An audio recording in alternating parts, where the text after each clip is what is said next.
जैसा कि हम सबको पता है कि भारत पिछले कुछ समय से बिल्कुल बोल्ड और निडर होकर वेस्टर्न देशों के प्रेशर को फेस कर रहा है और हाल ही में भारत के विदेश मंत्री डॉक्टर एस जयशंकर साहब ने अमेरिका की धरती के ऊपर ही ये स्टेटमेंट दी थी कि जिस तरह से अमेरिका को भारत के अंदर ह्यूमन राइट्स की चिंता होती है, सेम उसी तरह से अमेरिका के अंदर ह्यूमन राइट्स को लेकर भारत भी चिंतित रहता है। अमेरिका को इस तरह की statement north Korea, Russia, China और ईरान जैसे उसके कट्टर दुश्मन देशों से सुनने को मिलती थी। अमेरिका का कोई भी एलाई या ऐसा देश जिसके अमेरिका के साथ दोस्ताना संबंध है, किसी ने भी अमेरिका को लेकर इस तरह की स्टेटमेंट आज तक नहीं दी थी। फॉरेन पॉलिसी के मामले में तो भारत बहुत ही प्रभावशाली साबित हो रहा है और डॉक्टर एस जयशंकर साहब, जो कि पहले भारत के टॉप डिप्लोमेट और देश के फॉरेन सेक्रेटरी हुआ करते थे, उनको राज्यसभा मेंबर बनाकर विदेश मंत्रालय की जिम्मेदारी देना बहुत ही कारगर साबित हुआ है। डॉक्टर अजय शंकर साहब के बोल्ड अंदाज और वर्किंग स्टाइल से न सिर्फ भारत के लोग काफी इम्प्रेस्ड हैं, बल्कि दुनिया के कई देश आज की डेट में उनकी तारीफें कर रहे हैं, जिनमें से एक देश है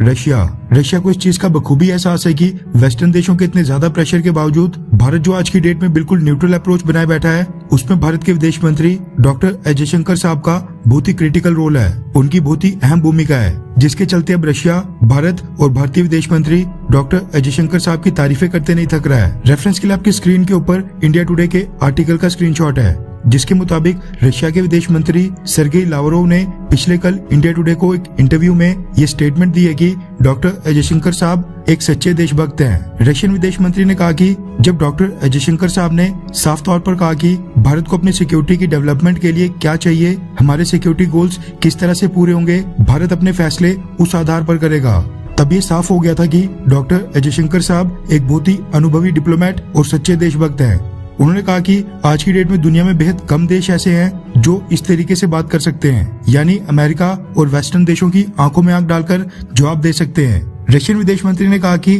फूड सिक्योरिटी, डिफेंस और कुछ स्ट्रेटेजिक सेक्टर्स के लिए अब रशिया अपने वेस्टर्न कोलीग्स के ऊपर बिल्कुल डिपेंड नहीं रह सकता है, उनके ऊपर निर्भर नहीं कर सकता है, जिसके बाद रशिया अब भारत के साथ अपनी कोऑपरेशन को आगे बढ़ाएगा। यानी रशिया आज के बाद आने वाले समय में कई आइटम्स भारत से ही परचेज किया करेगा, जो वो पहले वेस्टर्न देशों से किया करता था। उन्होंने कहा कि भारत हमारा बहुत ही पुराना दोस्त है, हम इस दोस्ती को स्ट्रेटेजिक पार्टनरशिप कहकर बुलाते थे। फिर 20 साल पहले भारत ने कहा कि क्यों ना स्ट्रेटेजिक पार्टनरशिप से इसको प्रिविलेज स्ट्रेटेजिक पार्टनरशिप बना दिया जाए, और फिर उसके बाद इसको स्पेशली प्रिविलेज स्ट्रेटेजिक पार्टनरशिप का नाम दिया गया, जो कि बहुत ही यूनिक है। उन्होंने कहा कि डिफेंस सेक्टर में भारत को जो भी सपोर्ट चाहिए, रशिया भारत को सब कुछ देने को तैयार है, और डिफेंस कॉपरेशन के संदर्भ से ट्रांसफर ऑफ टेक्नोलॉजी को देखा जाए तो वो भी भारत के किसी भी एक्सटर्नल पार्टनर्स में रशिया द्वारा सबसे ज्यादा अनप्रेसिडेंटेड यानी अभूतपूर्व है। मतलब कि डिफेंस सेक्टर में भी भारत को जो विदेशों से ट्रांसफर ऑफ टेक्नोलॉजी मिल रही है, उसमें रशिया ही सबसे आगे है, यानी रशिया ही भारत को सबसे ज्यादा हथियारों की टेक्नोलॉजी ट्रांसफर कर रहा है